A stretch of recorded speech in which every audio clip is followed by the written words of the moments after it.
A Dios, hermanos, por su misericordia, por su fidelidad, por su bondad para con nosotros. Pueden sentarse.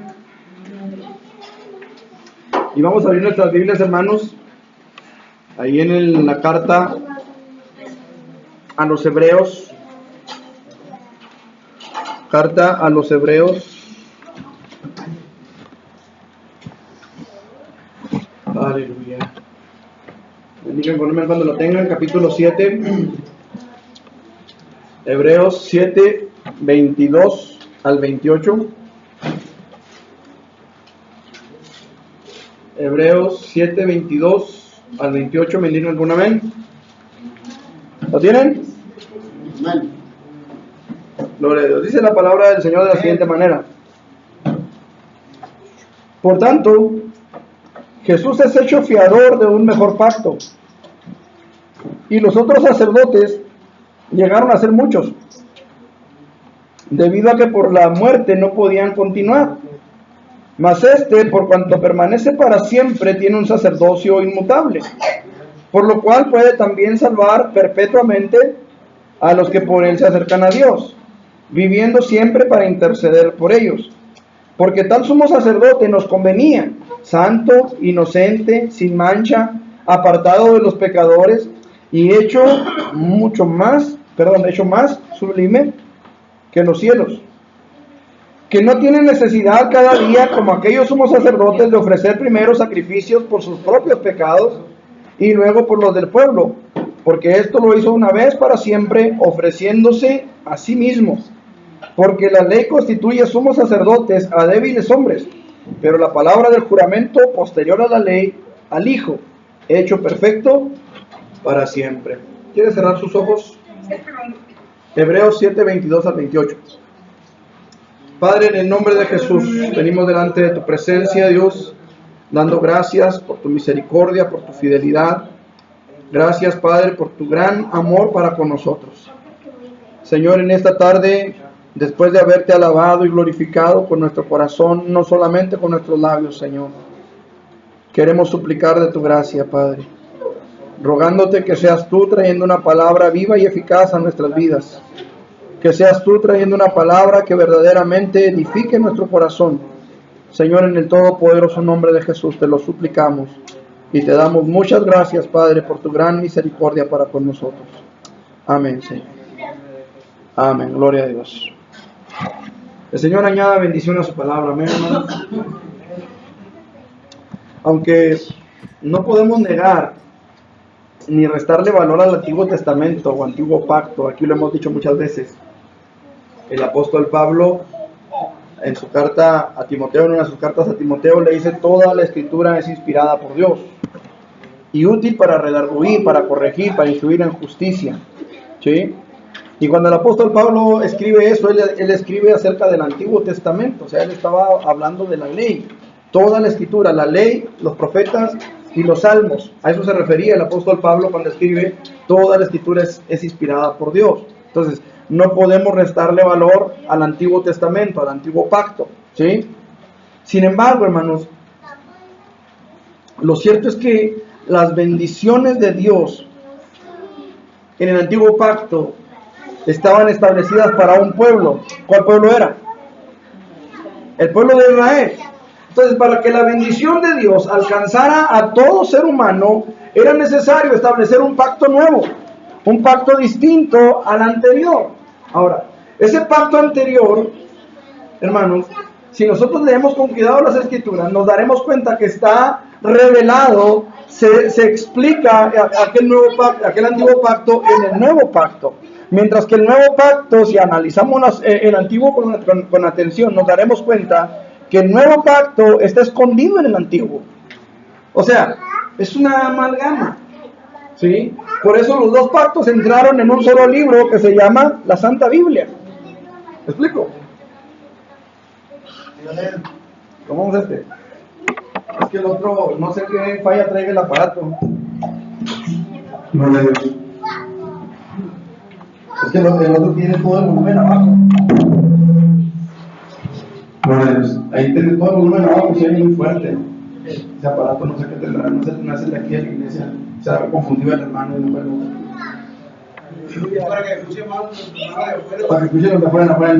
Gloria a Dios. Entonces, como decía, este nuevo pacto era necesario para que nos incluyera a nosotros, pero un pacto que por sus características obvias no podíamos introducir ni sostener nosotros mismos. O sea, el nuevo pacto es un pacto que ni usted ni yo podíamos establecer para con Dios. Hemos dicho muchas veces aquí que nosotros no somos quien para establecer un pacto con Dios. Porque para establecer un pacto con Dios necesitamos estar al mismo nivel que Dios. ¿Sí me explico? Lo hemos dicho muchas veces. Cuando usted establece una compraventa de un carro, usted está al mismo nivel que el dueño del carro.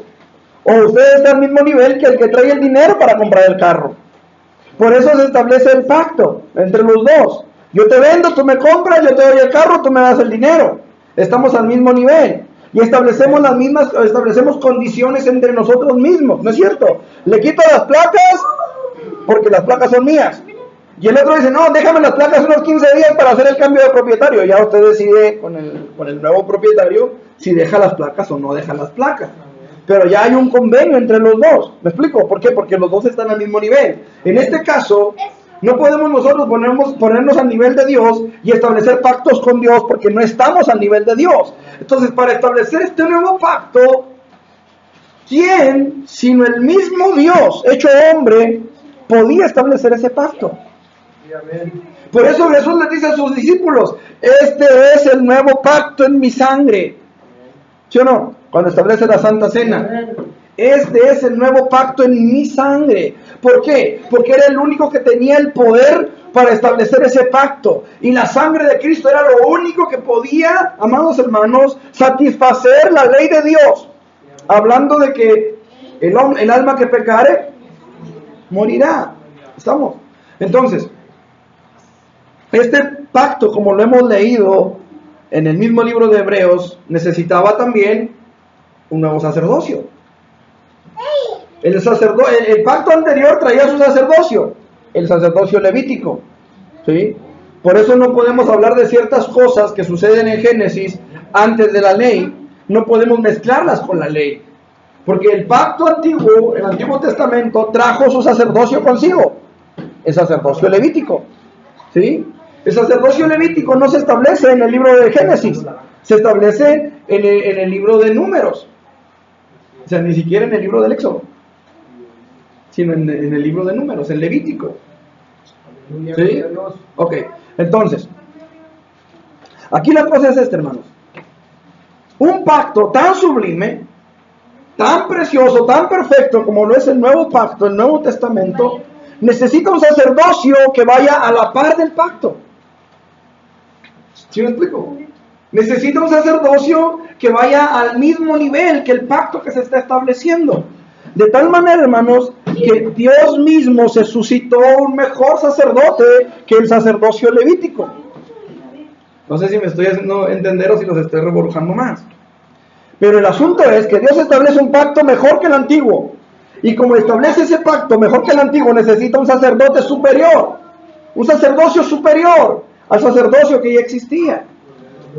¿Sí? Ahora, Dios mismo se suscita ese sacerdote que fuera capaz de ejercer el ministerio de tal manera que el sacerdocio fuera eficaz para el cumplimiento de ese nuevo y mejor pacto entre Dios y los hombres. Por supuesto, estamos hablando del mismo Hijo de Dios, que se somete a la voluntad del Padre y asume ese sacerdocio de ese nuevo pacto en favor de los seres humanos. Fíjense bien, ¿cuál es el trabajo del sacerdote? ¿Alguien me lo puede decir? Ya lo hemos visto aquí algunas veces. ¿Cuál es el trabajo del sacerdote? No, el sacerdote no perdona pecados. Ofrecer primeramente por él, luego por el pueblo. Ofrecer pecados primeramente por él, luego por el pueblo. No, ofrecer sacrificios.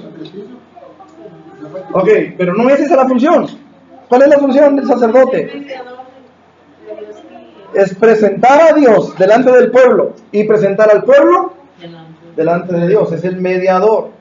¿Sí? Esa es la función del sacerdote. Entonces, siempre que el sacerdote presenta al pueblo delante de Dios, ha de ser en intercesión.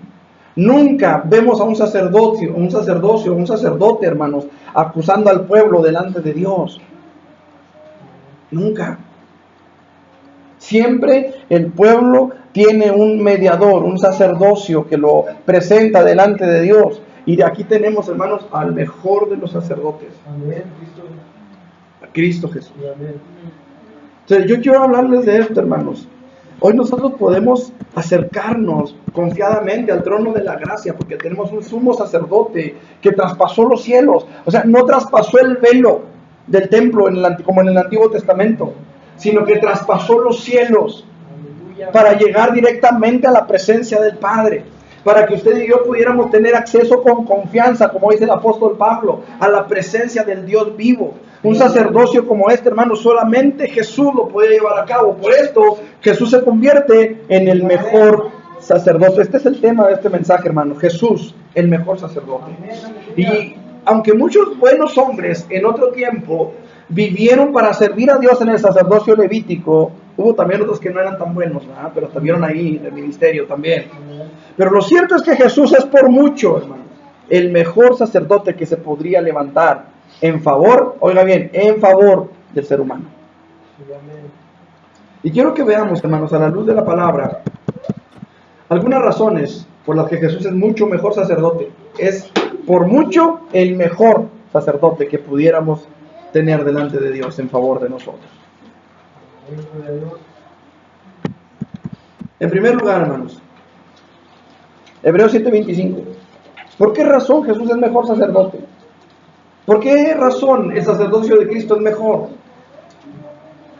Porque es eterno y porque una sola vez nada más tuvo que presentarse y hacer el sacrificio. Vámonos por partes. Primero, porque su sacerdocio permanece para siempre. Es eterno. Es eterno, permanece para siempre. Miren, la misma escritura lo dice. En el Antiguo Testamento, el sacerdocio levítico constituía a hombres débiles que morían con el paso del tiempo. Hombres débiles que con el paso del tiempo, hermano, podían llegar a cometer fallos, podían llegar a cometer errores. Hombres que tenían que ofrecer por sí mismos, primeramente por sus propios pecados, sacrificios para poderse acercar a ofrecer sacrificios por nosotros. Pero lo cierto es, hermanos, que tarde o temprano aquellos buenos o aquellos malos hombres que ejercían el ministerio terminaban su vida, y el ministerio que hubieran desarrollado terminaban con ellos, fuera bueno o fuera malo el ministerio que tuvieran. ¿No es cierto? Tarde que temprano morían. Ahora, el asunto aquí es que Cristo murió. ¿Sí o no? Cristo murió. Ayer en el estudio que teníamos con nuestro hermano que se va a bautizar, veíamos esto. El bautismo es un simbolismo que nos recuerda, es un mensaje que nos recuerda que Cristo murió, pero que fue sepultado, pero que resucitó al tercer día y que vive para siempre. Entonces, hermanos, Él murió y resucitó. Entonces, la muerte no tiene ningún poder sobre Él. La tumba no lo pudo retener. El sello romano que se puso sobre la piedra, que hicieron rodar a la tumba de Jesús para sellar la entrada, para que nadie saliera o para que nadie entrara, no lo pudo detener. La guardia que estaba ahí no lo pudo detener. Es más, la palabra del Señor dice que los guardias que estaban cuidando el sepulcro cayeron como muertos de miedo. Dios, aleluya. No pudieron detener al maestro, no pudieron detener al sumo sacerdote que traspasó los cielos. La muerte misma, hermanos, no tiene poder sobre Cristo Jesús. Él permanece para siempre. Él permanece para interceder por nosotros. Fíjese cómo dice la palabra del Señor en el versículo 25. Mas por cuanto permanece para siempre, tiene un sacerdocio inmutable. Permanece para siempre. ¿Se fija? Miren lo que dice el versículo. Déjeme ver.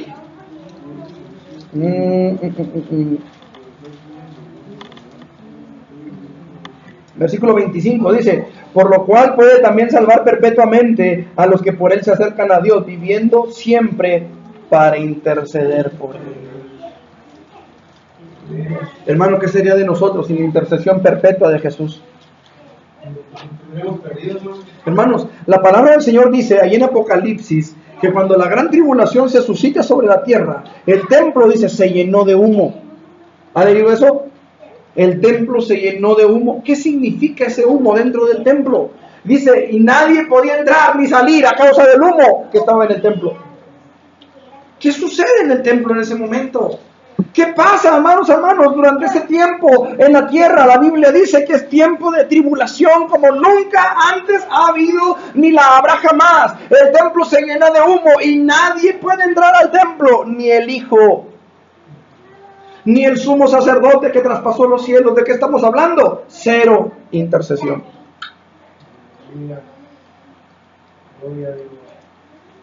Cero intercesión. El templo se llena de humo. El humo representa la ira de Dios.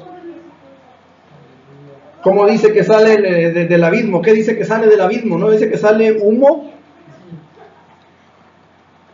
¿Qué es ese humo? Son demonios que vienen a atormentar la tierra, hermanos. De ese humo se desprende una plaga de langostas, no porque sean chapulines, sino por el número de demonios que se desprende de esa columna de humo denso. En el templo, amados hermanos, no son demonios, pero es la ira de Dios que ha llenado o ha colmado el plato, hermanos, el ser humano. Y la ira de Dios se desprende y no hay lugar para la intercesión. El sumo sacerdote deja de interceder para convertirse en juez.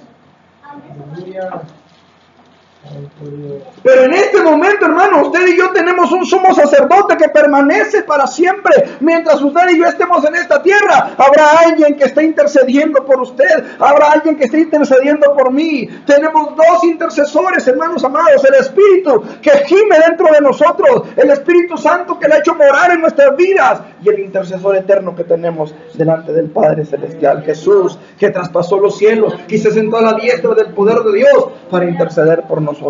Él permanece, hermanos, para interceder por nuestras vidas. No es un sacerdote cualquiera, sino uno que verdaderamente se puede compadecer de nosotros, porque él mismo también fue ser humano, él mismo también fue tentado en todo, jamás pecó, pero fue tentado, sabe lo que es ser tentado, entiende lo que es ser tentado. No sé si me estoy haciendo entender, hermano. Mire, Jesús no pecó jamás, él fue santo en todo, es santo en todo. Pero al estar aquí en la tierra, hermano, compartió nuestra naturaleza. No nuestra naturaleza pecaminosa, sino la naturaleza humana. No sé si me estoy haciendo entender. Y Él sabe lo que es estar bajo tentación. Y no cualquier tentación. Mira, nosotros vienen y nos tienta cualquier chamuquillo. Y a veces somos tan débiles que caemos. Pero a Jesús lo tentó el propio Satanás. ¿Sí o no? Lo veíamos que el martes pasado. ¿Qué día lo vimos? En el estudio de Génesis. Jesús fue tentado, hermanos. Y Él se puede compadecer de los que son tentados. Lo que es más, la palabra de Dios dice que Él es poderoso para socorrer a los que son tentados. Mire, hermano, Él se compadece de nosotros porque ve la necesidad del corazón. No ve nada más la necesidad física, no ve nada más la necesidad económica, no ve nada más la necesidad material, sino uno que ve la necesidad más profunda en cada uno de nosotros. Él se compadece de nosotros. Ahora, el punto principal de esto es la permanencia del sacerdote que tenemos y su función intercesora delante del Padre.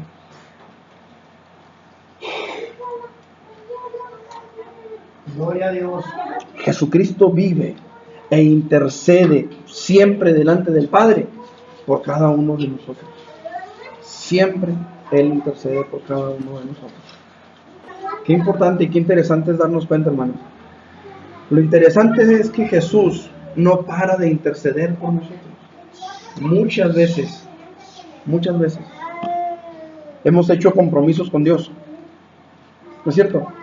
¿Cuántas veces hemos cumplido esos compromisos? ¿Cuántas veces no? Muchas veces, hermanos, hemos dado oídos sordos a la palabra que Dios nos ha hablado. ¿No es cierto? ¿Cuántas veces Dios ha hablado en nuestras vidas en alguna forma, en algún sentido? Y decimos amén, gloria a Dios, pero nada más. ¿Cuántas veces, hermanos? Hemos roto esos compromisos sin la mayor presión. Y sin embargo, el Señor sigue intercediendo por nosotros. Muchas veces hemos abusado de la gracia, muchas veces hemos abusado de la misericordia de Dios. Muchas veces. Y sin embargo, el intercesor no para. No deja de interceder. Padre, levántalo. Padre, ayúdalo. Socorrámoslo. Levantémoslo. Se entregó a nosotros, me recibió como su Salvador, ha caído, levantémoslo. ¿Qué no dice la palabra? 7 veces caerá el justo, 7 veces será levantado. Y ese 7, hermanos amados, Pedro le dijo a Jesús: ¿cuántas veces debo perdonar a mi hermano? Hasta 7. No te digo 7, Pedro, sino hasta 70 veces 7. ¿Cuántas veces hemos fallado delante de Dios? Y Él permanece intercediendo. ¿Cuántas veces hemos, no sé, abusado de la gracia? Y el Señor está ahí permanentemente intercediendo por nosotros. Qué precioso es Dios.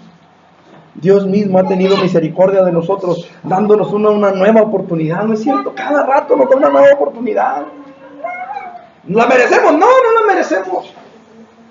Pero hay alguien que la merece y está intercediendo por nosotros.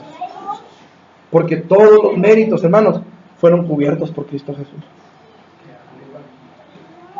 No sé si me estoy haciendo entender, hermano. Cristo vino, hermano, a cubrir todos los requisitos. Esta es la ventaja del sacerdocio de Cristo, hermanos. Ventaja para nosotros.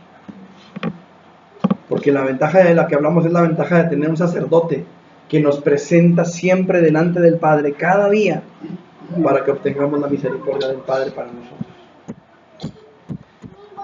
En segundo lugar, hermano, el sacerdocio de Cristo Jesús es por mucho el mejor sacerdote que podríamos tener delante del Padre, porque su sacerdocio no depende de las circunstancias que lo rodean. Mire, vamos a leer Malaquías. No se asuste, no le voy a hablar del diezmo. Malaquías capítulo 3. No, pues no que no. Casi, hermano. No se me asuste, no tenga miedo.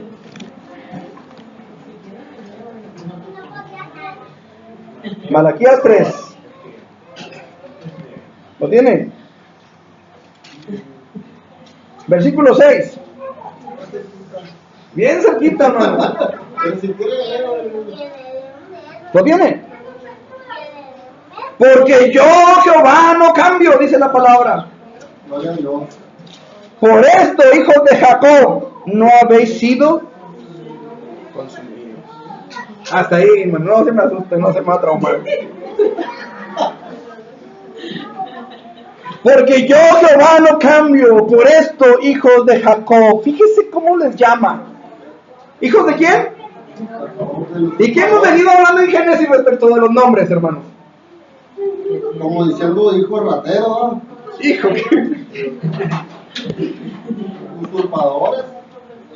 Fíjese qué tremendo está esto, hermanos.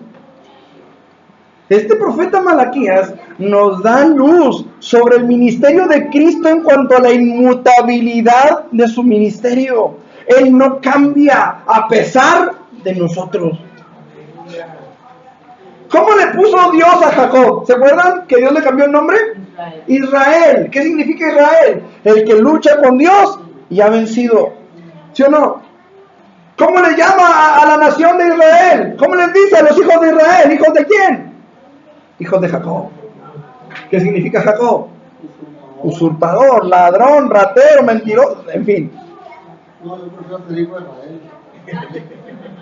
Pero aquí la palabra es clara, hermanos. El profeta Malaquías nos da luz sobre el ministerio inmutable de Jesús. Él no cambia. Él sigue intercediendo a pesar de nosotros. Por esto, hermanos, es que nos convenía un mejor sacerdocio. Un sacerdocio que no cambia ante las circunstancias, ante la situación que tiene enfrente. Hermano amado, ¿cuántas veces hemos visto, por ejemplo, en la historia de Israel, Los hijos de Elí, por ejemplo, ¿cómo era su sacerdocio? Eran hombres que no tenían conocimiento de Jehová. Eran hombres que iban y metían el garfio de 3 dientes, de lado de 3 puntas, y robaban de las ofrendas. Y eran sacerdotes. Eran hombres, hermanos, que pecaban a más no poder siendo sacerdotes. No conocían a Jehová. Y sin embargo, hermanos, ustedes y yo tenemos un intercesor que vive para siempre, que no cambia. Miren, hermanos, si todos esos supuestos apóstoles que hay en nuestros días, si todas esa bola de estafadores, de profetas que se dicen, si se arrepienten, hay un intercesor que está intercediendo por ellos. Esos que me rompieron el vidrio del carro y se robaron el estéreo, hermanos, no eran sacerdotes, pero si hay alguien que está intercediendo por ellos.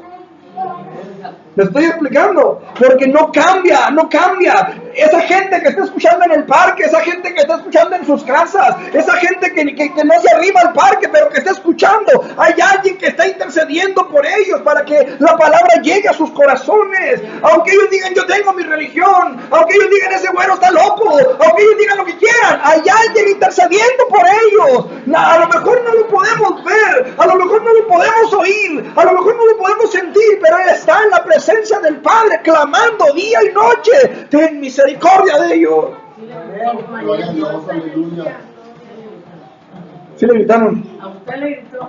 Ah, gloria a Dios. Quiere decir que sí me oyó. ¿Me explico? O sea, qué importante es que entendamos esto, porque yo, Jehová, no cambio. Por esto, hijos de Jacob, no habéis sido consumidos. Me llama mucho la atención que Dios llame al pueblo de Israel hijos de Jacob. Y les diga, yo no cambio, hijos de Jacob, por eso no son consumidos. ¿Sí me explico? O sea, aquí si Dios les dijera, yo no, por esto, hijos de Israel, no tiene el mismo sentido. No tiene el mismo significado, ¿me explico? O sea, si Dios, hermanos amados, nos tiene en esta congregación, en esta mañana, en esta tarde, no es porque seamos los supercristianos, los supercreyentes, sino porque Él no cambia. Porque Jesucristo es el mismo ayer y hoy y por los siglos de los siglos, hermanos. Porque yo no cambio, porque yo no cambio. Ustedes no han sido consumidos. Aunque lo cierto, hermanos, es que no debemos abusar de esta misericordia, no debemos abusar de este sacerdocio. Lo cierto es que el sacerdocio de Cristo nos conviene porque no cambia. Es inmutable este sacerdocio. Hagamos, hermanos, lo que hagamos, Él sigue intercediendo. Repito, no debemos abusar de eso. Debemos procurar una buena conciencia hacia Dios. Lo veíamos ayer en el estudio del bautismo prebautismal. Debemos procurar una buena conciencia delante de Dios. ¿No es cierto que podemos escondernos fácilmente del pastor? Podemos escondernos fácilmente del hermano, de la hermana. Fácilmente nos podemos esconder. Pero Dios no. Dios siempre está ahí. No podemos escondernos de Él. Y a pesar de eso, hermanos, a veces fallamos. Bueno, Dios está ahí. Y si nos arrepentimos genuinamente, repito, genuinamente, Dios es fiel y justo para perdonar nuestros pecados. Porque no cambia en su sacerdocio. El sacerdocio sigue siendo el mismo hasta ahorita. Repito, llegará el momento en el que el templo en el cielo se llene de humo. Pero mientras, hermanos, hay un intercesor que está intercediendo por usted y que está intercediendo por mí delante del Padre. Tal sacerdocio nos convenía, ¿no es cierto? Nos conviene ese sacerdocio. Es el mejor sacerdocio que pudiéramos tener, porque no cambia. Jesucristo es el mismo ayer y hoy y por los siglos. El Padre es el mismo ayer y hoy y por los siglos. El Espíritu de Dios es el mismo ayer y hoy y por los siglos.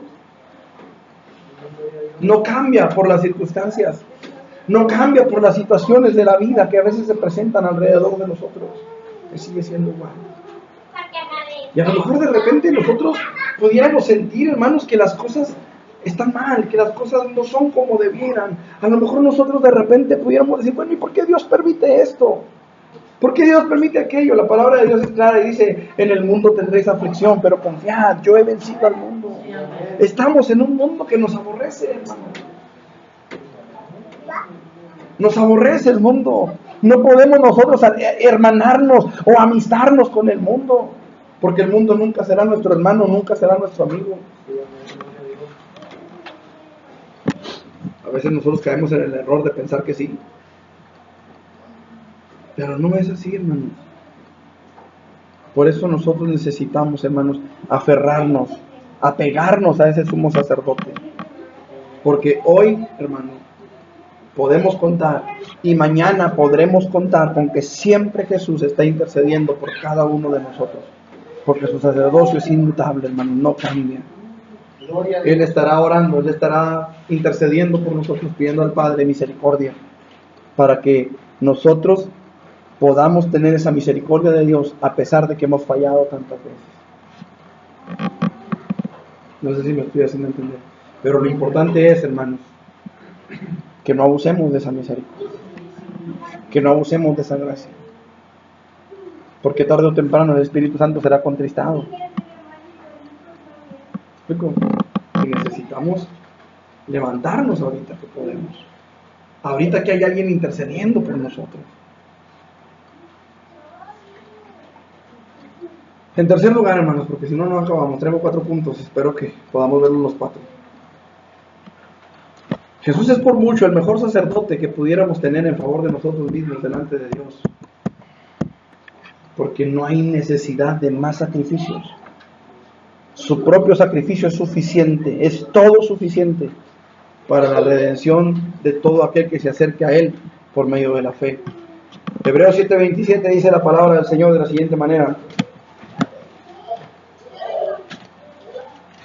Hebreos 7:27, que no tiene necesidad cada día, como aquellos sumos sacerdotes, de ofrecer primero sacrificios por sus propios pecados y luego por los del pueblo, porque esto lo hizo una vez para siempre, ofreciéndose a sí mismo.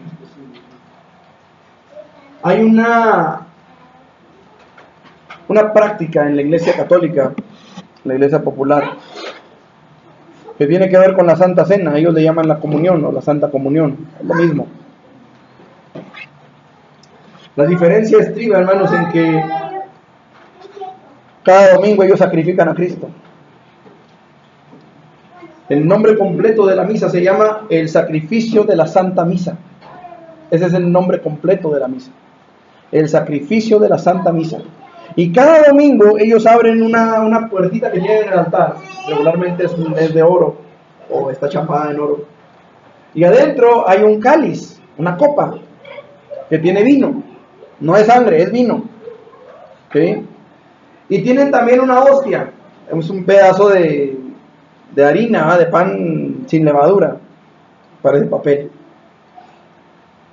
Y luego ellos levantan la copa, hacen una oración y dicen que con esa oración convierten el vino en sangre, la sangre de Cristo, la real sangre de Cristo, y que la hostia pasa a ser el real cuerpo de Cristo. Eso es una herejía, hermano, terrible. ¿Por qué? ¿Por qué una herejía? Porque Cristo murió una vez, para siempre, una vez. No es necesario estar llevando a cabo el sacrificio de Cristo cada semana. Imagínense, pobre del Señor Jesús. Si con una vez, ¿cómo le fue? Por nuestros pecados, por supuesto, pero ¿cómo le fue con una vez? Imagínense, estarlo sacrificando cada semana. Hermanos, qué importante es que nosotros entendamos la realidad. Es un símbolo. Esa sangre de Cristo, ese cuerpo de Cristo es un símbolo. Mire, Jesús estaba hablando con sus discípulos, ¿sí o no? Cuando establece el nuevo pacto. Y les dice, este es el nuevo pacto en mi sangre, dice. ¿Sí o no? Pregunto, ¿qué era lo que Jesús les estaba dando, Judith? No era su sangre, era vino. Luego les dice, este pan, dice, esta es mi carne. ¿Se quitó una mano? ¿Se quitó un brazo? ¿Se quitó una pierna? Era un simbolismo. ¿Me explico? Era un símbolo. O sea, nosotros tenemos que tener cuidado, hermanos, en este sentido. No podemos caer, hermanos, en las herejías en las que el mundo ha caído, pensando que pueden sacrificar a Cristo todos los días si se les ocurre. La misa, hermanos amados, es una herejía. Es una herejía total. Porque sacrifican a Cristo. La palabra de Dios dice, amados hermanos, claramente, esto se hizo una vez y para siempre. Una vez y para siempre. En el Antiguo Testamento, los sacerdotes levíticos debían sacrificar por los pecados del pueblo a una víctima inocente todos los días por sus propios pecados y por los pecados del pueblo. ¿Sí? Tenían que ofrecer primero por ellos. Un sacerdote no podía ofrecer un sacrificio por el pecado del pueblo si primero no ofrecía uno personal. ¿Sí? El sacerdote tenía que cumplir con toda una serie de ritos. La palabra de Dios dice que tenían primero que ofrecer sangre, luego tenían que lavarse en el lavacro. Primero tenían que lavarse en el lavacro, luego vestirse sus vestiduras sacerdotales, luego llevar a cabo el sacrificio por sus pecados y ofrecer sangre. Tenían que ofrecer pan delante de la mesa de la proposición. La forma en la que lo hacían era que mecían la carne o mecían el pan. ¿Ha visto los conciertos de rock and roll donde en la televisión alguna vez? ¿Cómo le hacen así? ¿De dónde cree que lo sacaron? De la ofrenda mecida. Usted lo puede leer ahí en Levítico, habla de las ofrendas mecidas. Hacían esto con las ofrendas, la carne o el pan. De ahí salieron en los conciertos haciendo sus ofrendas, imagínense. El caso es que el sacerdote tenía que cumplir con toda una serie de ritos para poder llevar a cabo después el sacrificio por los pecados del pueblo. Si se brincaba cualquier parte de ese sacrificio, moría calcinado en la presencia de Jehová. El sumo sacerdote, peor tantito, porque tenía que entrar al lugar santísimo, donde estaba la presencia de Jehová, y no podía entrar cuando la columna de nube estaba ahí, o cuando la columna de fuego estaba en el lugar santísimo. El sumo sacerdote no podía entrar.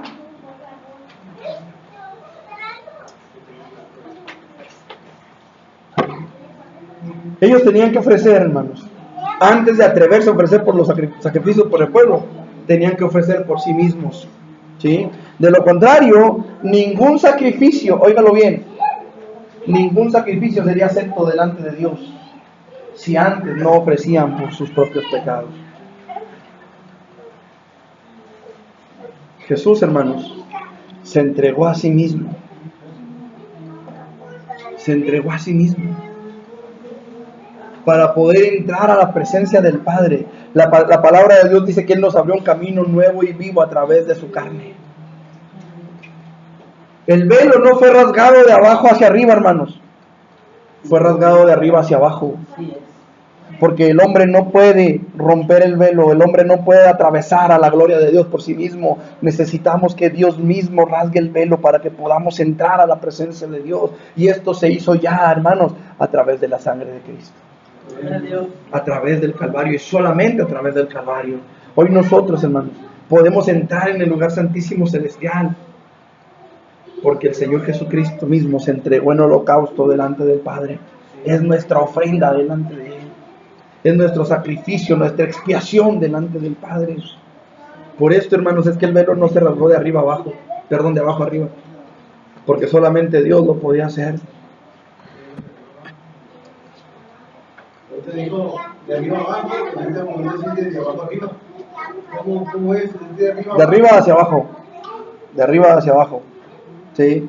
Podemos entrar al lugar santísimo, hermano, porque el sacrificio perfecto que nos permite a todos y cada uno de nosotros entrar a la presencia de Dios ya se hizo. Lo hizo Jesús. Hoy no hace falta, hermano, un mayor sacrificio que el que de renunciar a nosotros mismos. El Señor Jesucristo dijo: si alguno quiere venir en pos de mí, niéguese a sí mismo, tome su cruz y sígame. Ese es el sacrificio que nos toca a nosotros hacer. Pero el dar la vida, el derramar la sangre hasta la última gota, solamente Jesús. Usted puede entregar su vida en obras por los pobres. Usted puede entregar su vida en ir y predicar el Evangelio al parque de Urbivilla del Prado. Pero lo que le va a abrir la puerta al cielo es Jesús. No hay ninguna otra. Nadie viene al Padre, decíamos anoche, si no es por Cristo Jesús. Si no es por Él. Jesucristo vino a dar su vida por cada uno de nosotros, hermanos. De manera que hoy podemos venir delante de nuestro Padre Celestial en paz con Él. Fíjese bien, Isaías capítulo 53.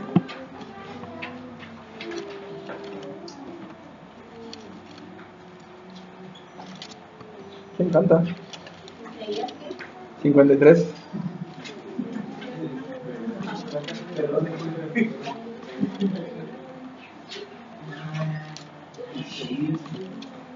Tenía que ser el Chapulín Colorado. Isaías 53. ¿Lo tienen? Dice la palabra del Señor, versículo 2. Subirá cual renuevo delante de él y como raíz de tierra seca. No hay parecer en él ni hermosura. Le veremos, mas inatractivo para que le deseemos. Despreciado y desechado entre los hombres, varón de dolores, experimentado en quebranto, y como que escondimos de él el rostro. Fue menospreciado y no lo estimamos. ¿Qué dice el versículo 4?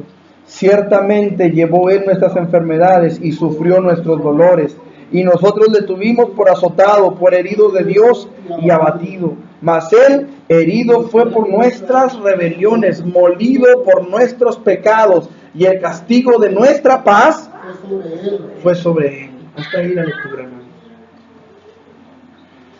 El castigo de nuestra paz fue sobre él. El propio Isaías también dice más adelante, ¿verdad? Cada cual se apartó por su camino, mas Jehová cargó en él el pecado de todos nosotros. Por eso, hermano, podemos entrar. Hoy mucha gente pretende acercarse a Dios a través de sus propios méritos personales, haciendo a un lado el sacrificio vicario de Cristo en la cruz. Pero es necesario que entendamos, hermanos, el sacrificio acepto delante de Dios no es otro que el de su propio Hijo Jesucristo. ¿Estamos hasta aquí? O me devuelvo al principio. Número 4, hermanos, para terminar. Ahí mismo en Hebreos, capítulo 7, versículo 28.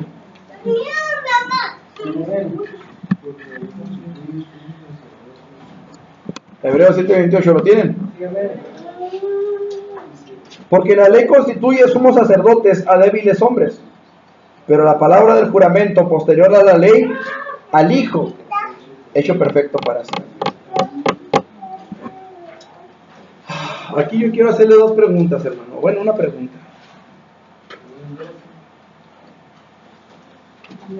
¿Quién es mejor o quién mejor que el mismísimo Hijo de Dios para interceder delante de Dios por nosotros?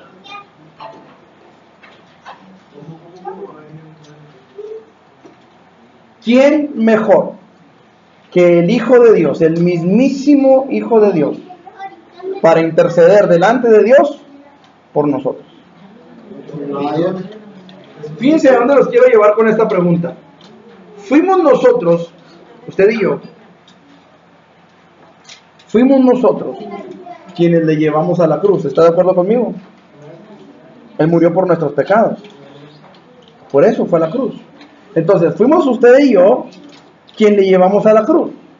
Fuimos usted y yo quienes le escupimos el rostro, quienes le dimos la espalda, quienes haciendo que le crucificaran por nuestros pecados. No estuvimos ahí presentes, pero por nuestros pecados Cristo murió en la cruz.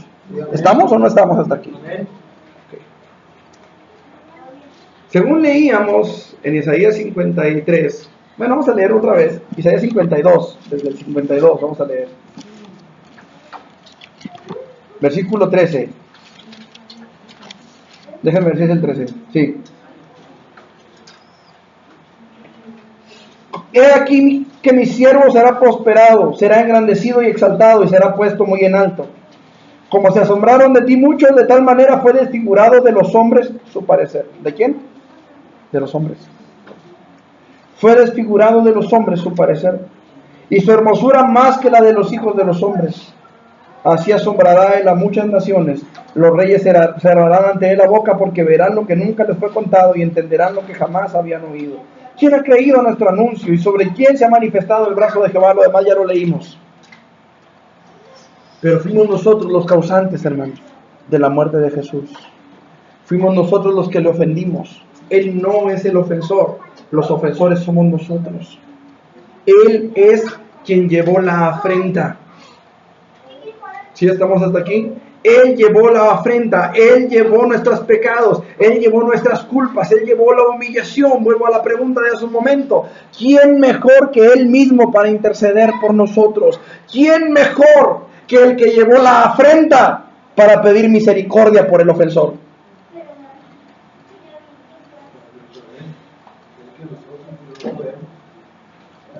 No sé si lo estoy llevando al nivel que lo quiero llevar. Usted puede pedir misericordia por lo que usted hizo, ¿sí o no?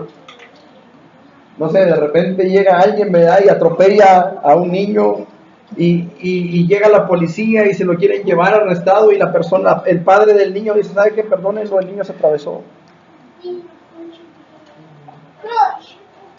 ¿Quién mejor que el padre del niño para pedir misericordia por el conductor? Porque puede venir la esposa del conductor y decir, es que el niño se atravesó, perdónenlo. No, él atropelló al niño y tiene que ir hasta que las cosas se resuelvan, ¿no es cierto? Pero cuando llega el padre o la madre del niño, sabe que el niño se atravesó. Él es inocente. Ahora, no, estamos hablando de que Jesús fue quien llevó la afrenta. Y es Jesús el que intercede por nosotros.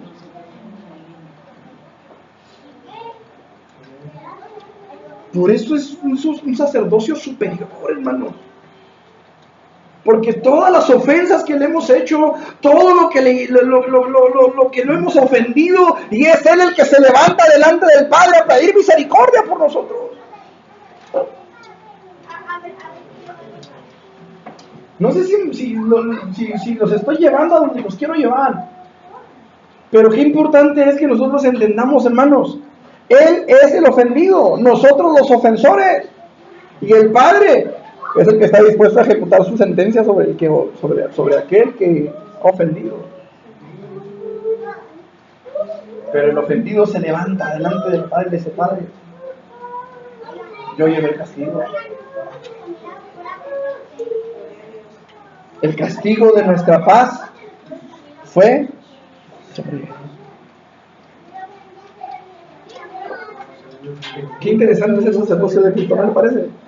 Un sacerdocio superior al del Antiguo Testamento.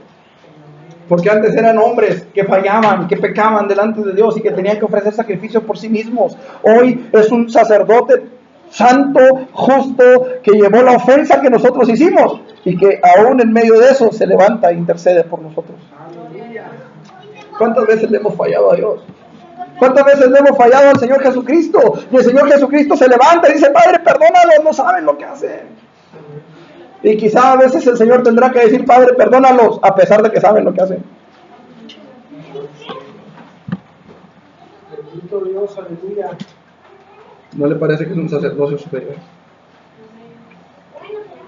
Un sacerdocio mejor que cualquier otro.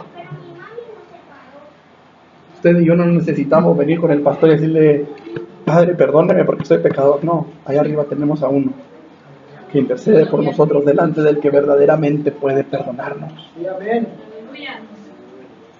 Gloria a Dios.